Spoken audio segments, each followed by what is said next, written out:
తిలోషిని, ఈ వరండాలో వర్షం సౌండ్ వింటున్నప్పుడు నువ్వీ దీపం ఫ్లేమ్ని చూస్తున్నప్పుడు నాకు నా చిన్నప్పుడు రోజులు గుర్తొస్తున్నాయి. అప్పుడు కూడా ఇలాగే మా ఊరిలో రాత్రులుంటాయి. గాలిలో వెట్ మట్టి వాసన, దూరంలో టెంపుల్ బెల్ సౌండ్. నేను నా తాత పక్కన కూర్చుని వెలుగు ఎలా నడుస్తుందో చూస్తూ చీకటిలో అలా కూర్చుంటూ ఆలోచిస్తూ ఒకరోజు ఆయన నన్నడిగాడు, చీకటి భయమారా లేదా భయంని చూసే కన్నా అని. నేను ఆన్సర్ తెలియక సైలెంట్గా కూర్చున్నాను.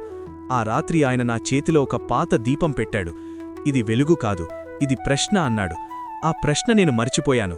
చాలా సంవత్సరాలు, చాలా పరుగులు, చాలా లక్షలు, చాలా లాస్లు వచ్చిన తర్వాత ఒకరోజు బజార్లో ఈ లక్ష్మీదేవి ఫోటోని చూశాను. అందులో గుడ్లగుబ్బ కళ్ళు నన్ను చూస్తున్నాయనిపించింది, నిజంగా నన్ను చూస్తున్నట్టు. నాకు కోపం వచ్చింది, ఈ పక్షిక్కడ ఎందుకు అని.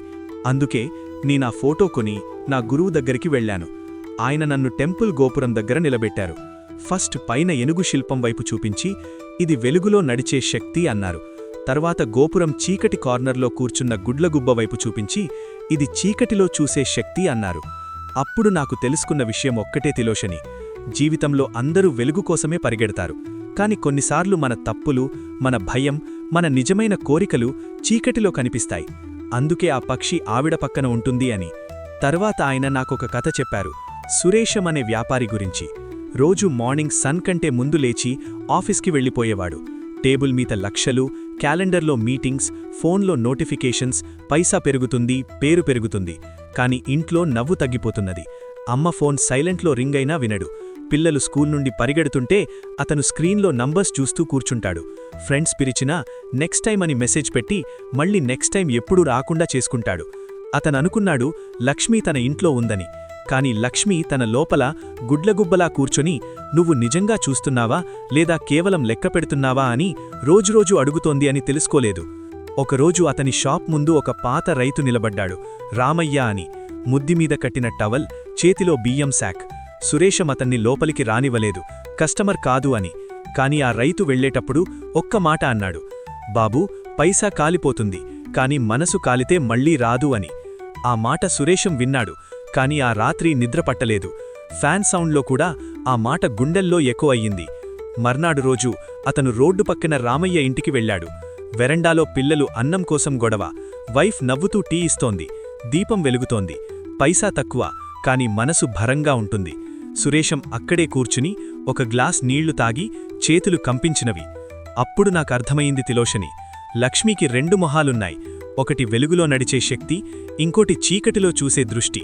ఏనుగు ఆవిడ అడుగులు, గుడ్లగుబ్బ ఆవిడ కళ్ళు. అందుకే ఆవిడ రష్యున్న చోట ఉండదు, కామున్న చోట కూర్చుంటుంది అని. తరువాత నేను గురువు దగ్గరికి మళ్లీ వెళ్లాను. అడిగాను, మనం ఏం చెయ్యాలి అని. ఆయన నన్ను రివర్ బ్యాంకు దగ్గరికి తీసుకెళ్లారు. నీళ్లు స్లోగా నడుస్తున్నాయి. నీళ్లు ఫాస్ట్గా నడిచినా, స్లోగా నడిచినా సముద్రంకి వెళ్తాయి. కాని స్లోగా నడిచిన నీళ్లు బాగా రిఫ్లెక్ట్ చేస్తాయి అన్నారు.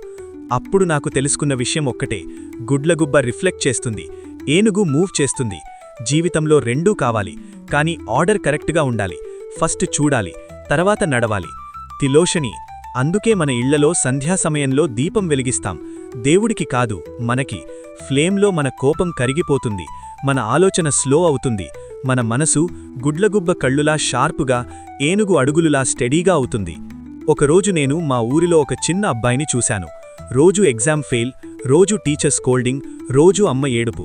ఒక రాత్రి అతను దీపం వెలిగిస్తున్న తాత పక్కన కూర్చుని ఫ్లేమ్ని చూస్తూ సైలెంట్గా ఉండిపోయాడు. నెక్స్ట్ ఇయర్ అతను స్కూల్ టాపర్. అడిగితే చెప్పాడు, నేను చూడటం నేర్చుకున్నాను, పరిగెట్టడం ఆపిన రోజు నుండి అని. అప్పుడు నాకర్థమైంది, లక్ష్మీ చంచల అని అంటారు ఎందుకు తెలుసా? ఆమె నాయిస్ ఉన్న చోట నిలబడదు, క్లారిటీ ఉన్న చోట కూర్చుంటుంది అని. అందుకే విష్ణు పక్కన ఉంటుంది, స్థిర దగ్గర చంచల సేఫ్గా ఉంటుంది అని. ఇప్పుడు నువ్వీ ఫోటో వైపు చూడు తిలోషిని, గుడ్లగుబ్బ కళ్లవైపు చూడు. భయంగా కాదు, ఒక సీక్రెట్లా. అది ప్రతిరోజూ నీ దగ్గర అడిగే ఒక్క ప్రశ్నలా ఉంది, నువ్వు పైస కోసం చూస్తున్నావా లేదా జీవితం కోసం చూస్తున్నావా అని. ఈ ఒక్క ప్రశ్న నువ్వు ప్రతి రాత్రి నిద్రపోయే ముందు అడుగుతే నువ్వు బంగారం కన్నా విలువైన వ్యక్తిగా పెరుగుతావు. మరి నేను కూడా ఈ రాత్రి దీపం ఆపగానే వర్షం సౌండ్ వింటున్న ఈ వరండాలో ఆ గుడ్లగుబ్బ కళ్ళు గుర్తపట్టుకొని నా జీవితాన్ని స్లోగా, క్లియర్గా, నిజంగా చూస్తున్నానా లేదా అని నన్ను నేను అడుక్కుంటాను. మంచి కథలు మరియు దేవుడి విషయాలు వింటుండాలంటే ఈ ఛానల్ని సబ్స్క్రైబ్ చేయండి.